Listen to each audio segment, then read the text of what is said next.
Avec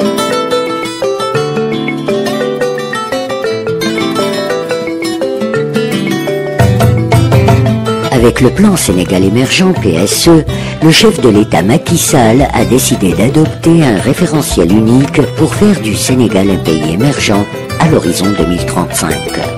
La mise en œuvre effective du PSE à travers ses 27 projets et 17 réformes phares rythme le quotidien de centaines de Sénégalais qui chaque jour œuvrent pour l'amélioration du bien-être des populations.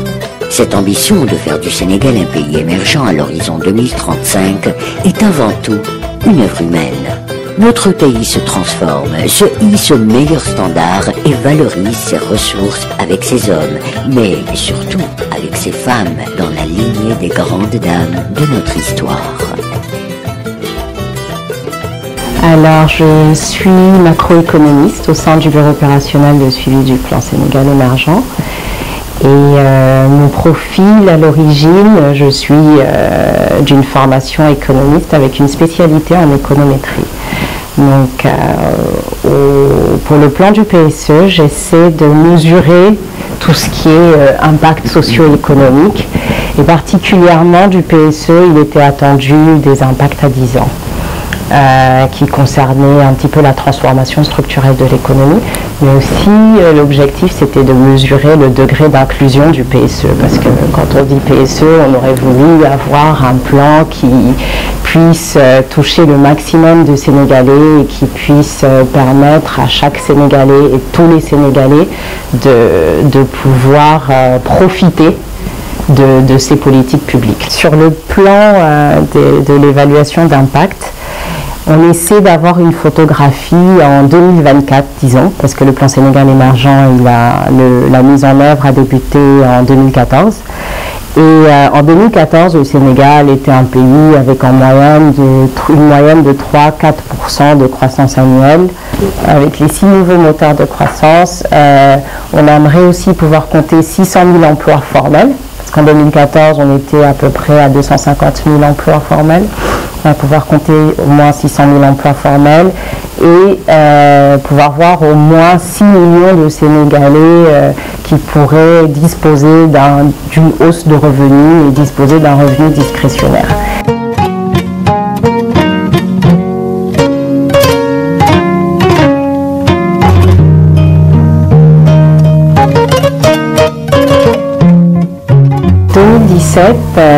C'est une année c'est une bonne année en termes de croissance économique. On va noter 6,80% de croissance économique. Et depuis 2015, le Sénégal a fait quand même des progrès remarquables. On note une bonne croissance depuis 3 ans déjà. Et avec le PSE, on espère consolider les acquis et rester dans la durabilité. Peut-être en perspective et pour consolider cette croissance-là, aujourd'hui, il s'agira aussi de miser encore plus sur tout ce qui est transformation structurelle de l'économie, donc tous ces projets, notamment le hub industriel, le hub minier. Il s'agira de consolider les acquis en termes de cadre macroéconomique, notamment en permettant, grâce à nos politiques d'industrialisation et nos politiques commerciales, de pouvoir aujourd'hui restructurer notre balance commerciale, augmenter le taux d'exportation, diminuer les importations, notamment sur tout ce qui est denrées alimentaires et panier de base de la ménagère sénégalaise. Et aussi, il faudra notamment mettre l'accent sur tous les programmes de protection sociale, apporter un focus sur certaines réformes, notamment celle qui consiste à apporter une protection sociale à l'informel et à simplifier le régime pour tous ces petits contribuables. Entre d'autres réformes, renforcer notre capital humain et toutes nos politiques tendant à développer ce capital humain-là. Aujourd'hui, le PSE, grâce à ses 27 projets et ses 17 réformes phares, Notamment, je vais mettre un accent particulier sur les réformes, car aujourd'hui, elles sont les catalyseurs de cette croissance que l'on essaie d'atteindre. Elles sont le catalyseur d'un développement économique soutenable et durable. Et aujourd'hui, l'alignement des formations aux besoins de l'économie, le développement accéléré de la formation professionnelle et technique, l'accès de l'informel à la protection sociale sont autant de réformes qui vont permettre de consolider les acquis qui ont déjà été notés dans le cadre du PSE et d'atteindre les objectifs d'émergence que l'on s'est fixés. Le cadre de vie demeure une préoccupation majeure dans le cadre de la mise en œuvre du PSE. Ainsi, le programme de modernisation des villes du Sénégal, Promoville, vise à doter l'ensemble des villes du Sénégal d'infrastructures modernes et de qualité.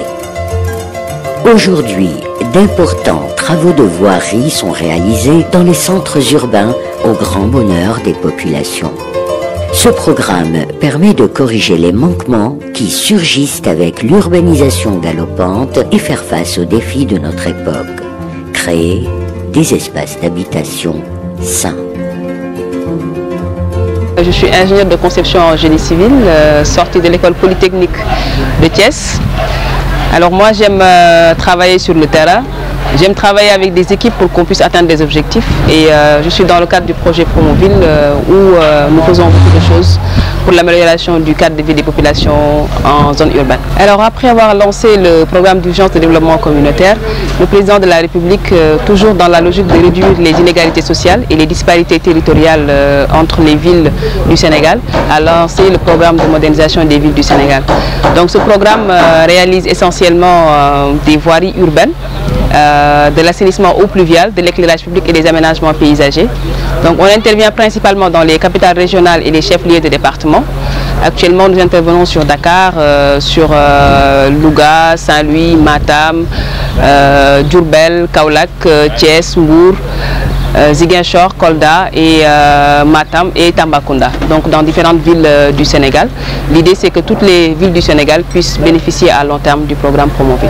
Le programme est actuellement en cours à Dakar où nous avons beaucoup d'axes qui sont pratiquement terminés, notamment à Yeumbeul Nord, à Jaxaay, sur Rufisque, mais également à l'intérieur du Sénégal, à Kaolack, à Saint-Louis et également dans la zone sud, notamment à Sédhiou. Nous avons des travaux qui démarrent actuellement avec de nouvelles entreprises. C'est la deuxième phase du projet que nous démarrons actuellement et les travaux vont être en cours dans toutes les régions du Sénégal. En tant que femme, j'ai la chance de coordonner cet ambitieux programme du chef de l'État, mais également la femme occupe un rôle important dans la mise en œuvre de ce projet. Notamment la responsable technique du projet est un ingénieur génie civil qui travaille avec nous sur le projet, mais également on a beaucoup de femmes qui travaillent sur le chantier. Parce qu'actuellement, c'est un métier qu'embrassent de plus en plus les jeunes femmes et c'était un métier qui était dédié initialement aux hommes. Notre présence dans ce projet témoigne de la ferme volonté de l'État du Sénégal à faire participer les femmes à la mise en œuvre du PSE, à les mettre en exergue et à montrer qu'elles sont capables d'atteindre les objectifs qui sont fixés par le plan Sénégal émergent. Objectif atteint. Le Sénégal est résolument engagé sur la voie de l'émergence. Avec une croissance à 7,2% en 2017, nous rapprochons de cet objectif d'une croissance durable et inclusive à 8%. Depuis la mise en œuvre du PSE en 2014, le taux de croissance se situe à 6% en moyenne, soit un doublement par rapport à la période 2011-2013 où il était de 3%. Ces résultats qui concourent à la réalisation de l'ambition présidentielle se consolident à travers les réformes majeures mises en œuvre. Je suis analyste financière de formation, je suis diplômée de l'école des hautes études commerciales de Montréal, HEC Montréal. Ça fait 5 ans que je suis à l'APIX et là j'occupe le poste de chef de département, comme je vous l'ai dit. Alors tout d'abord j'aimerais rappeler que l'APIX est la porte d'entrée des investissements au Sénégal. Nous, à la direction de l'environnement des affaires, on est plus en amont, dans la mesure où on aide à améliorer le climat des affaires pour attirer évidemment le plus d'investisseurs privés nationaux et étrangers. Pour aller plus en détail je dirais que mes fonctions englobent en général tout ce qui est analyse, étude, visant à identifier toutes les contraintes liées à l'investissement privé, à formuler des réformes qui seront en général validées par les groupes de travail. Juste pour rappel, l'APIX assure le secrétariat du Conseil présidentiel de l'investissement. Alors, le Conseil présidentiel de l'investissement est un cadre de dialogue public-privé qui regroupe le gouvernement, les administrations, toutes les parties prenantes et qui permettent de lever ces contraintes-là qui ont été identifiées en amont et qui sont validées par le chef de l'État, ce qui donne un cachet fort. En parlant des notations, de la performance du Sénégal dans les notations internationales, les efforts constants du gouvernement ont porté leurs fruits depuis ces 4 dernières années. Alors, cette année, par exemple, le Sénégal se situe à la 140e place dans le rapport Doing Business. Juste rappeler que le rapport Doing Business mesure la réglementation et son application effective dans à peu près 190 pays à travers le monde. Alors, on est à la 140e place et on figure parmi les 5 meilleurs réformateurs en Afrique subsaharienne. Alors, c'est non négligeable quand même. Au cours des 4 dernières années, c'est à peu près 19 réformes qui ont été mises en œuvre par le gouvernement du Sénégal, ce qui dénote quand même un engagement constant et fort du gouvernement. Toutes ces mesures validées vont permettre au Sénégal de poursuivre l'amélioration du climat des affaires des PME, ce qui dénote des avancées significatives de la réforme phare, classement d'attractivité du plan Sénégal émergent, qui a décidé de faire du secteur privé le moteur de création de richesses et d'emplois. J'aimerais profiter de cette tribune et lancer un appel aux femmes en leur demandant de se formaliser davantage en créant des SARL par exemple, parce que la tendance montre qu'elles ont l'habitude de se regrouper en groupement d'intérêt économique, ce qui ne leur permet pas de pouvoir postuler au projet du PSE, parce que tout le monde sait que les GIE n'ont pas une grande crédibilité au niveau des banques, contrairement aux sociétés à responsabilité limitée. Les coûts ont été amoindris, les procédures simplifiées. En 24 heures, on peut créer son entreprise au guichet unique de l'APIX. Alors, mesdames, les projets sont là. Participez au développement du tissu productif de notre cher Sénégal.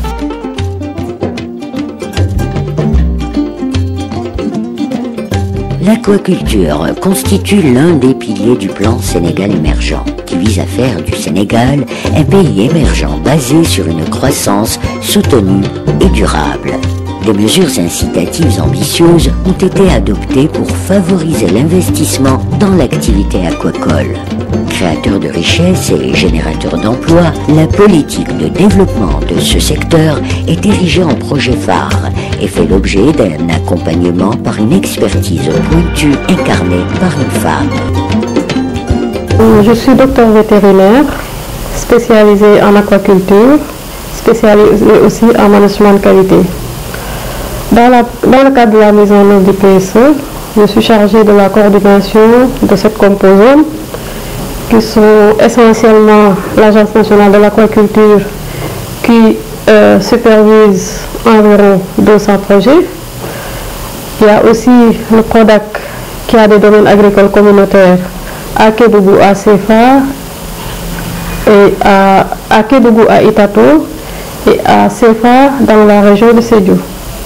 Il y a aussi l'ANIDA qui a une ferme à Diabamaray dans la région de Saint-Louis qui s'étend sur 50 hectares. Donc vraiment la plus grosse ferme du Sénégal. Il y a aussi le projet, le P2RS, qui est en train de mettre en place 23 fermes à travers cette région du pays. Il y a le DRIARS aussi, avec un programme environ de 2 milliards. Mais il y a également le GCP-FAO qui a mis en place 4 fermes dans les régions de Matam, Sédhiou, Saint-Louis, pour des jeunes. Il y a également les privés. Donc essentiellement, voici les composantes qui sont suivies dans le cadre du projet qu'on m'a confié dans le cadre de la mise en œuvre du plan Sénégal émergent. En termes d'état d'avancement, les dates du PRODAC de CFA à Kédougou et de CFA à Sédhiou et de Itato à Kédougou sont déjà achevées et réceptionnées, sont en train d'exploiter. La ferme de l'Anida, elle est aussi fonctionnelle. Toutes les fermes de l'ANA, que l'ANA supervise aussi, sont fonctionnelles. Pour les privés, nous avons le privé qui est à Ndangam, le colonel Ngom, qui fait du tilapia avec la fabrication d'aliments. Sa ferme ici, elle est fonctionnelle. Pour le P2RS, les 23 fermes seront réceptionnées en 2018. Pour le DRIAS, les études sont finalisées. Ils vont passer maintenant à l'étape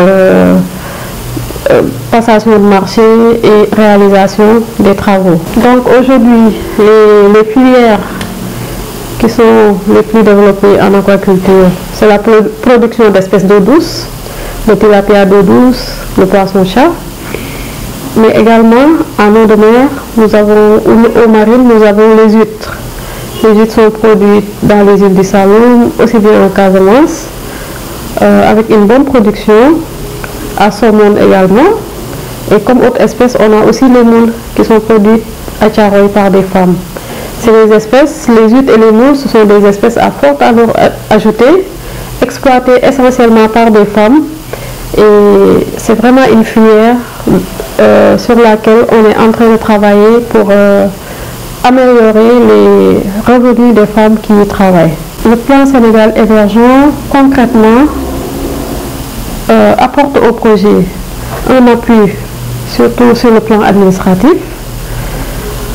En ce qui concerne, il accompagne déjà les structures porteurs de projets à la planification de leur projet, au respect des délais par un suivi rapproché, avec un plan de travail qui est fait pour chaque projet, qui est suivi de façon hebdomadaire, mais surtout aussi de problème solving.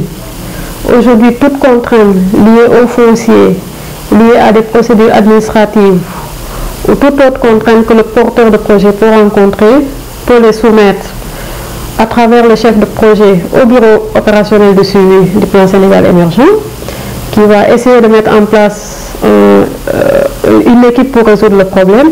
Et en cas de non-résolution, peut aussi saisir la plus haute autorité, c'est-à-dire son Excellence Monsieur le Président de la République, qui prend des mesures immédiates pour résoudre ce problème. Donc je pense que c'est un appui très important allant du respect des délais qui sont souvent dus peut-être à un défaut de planification ou de suivi. Et aujourd'hui, le boss, je pense, a parfaitement joué son rôle dans ce cadre.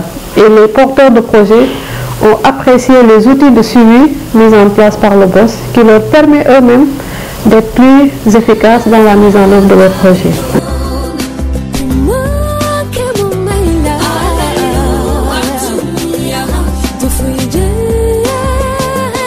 L'émergence du Sénégal est une réalité que nous vivons chaque jour. La femme sénégalaise aux côtés de l'homme s'active. Un seul et unique credo, un peuple, un but, une foi. Et ensemble, tout devient possible.